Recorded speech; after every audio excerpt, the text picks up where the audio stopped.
Hello guys, and welcome back to MS Tech Tutorials, and in today's video I'm going to be showing you guys how you can fix the PS4 error code CE-348. And so whatever game you are having this issue with, so the first method you guys can do is simply uninstall the game and then re-download it with the latest update. And it's pretty simple. All you have to do is click on the options button on your PS4 controller, hit delete.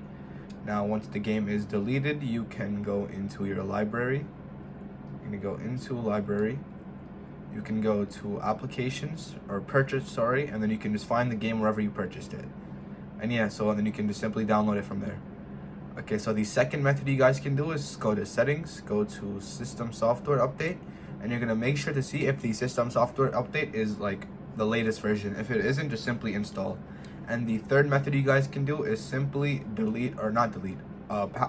just simply turn off your PS4, unplug all the wires out of the PS4, wait like 5 to 10 minutes, and then replug them in, and then and then that should be good, and then you should be good to go.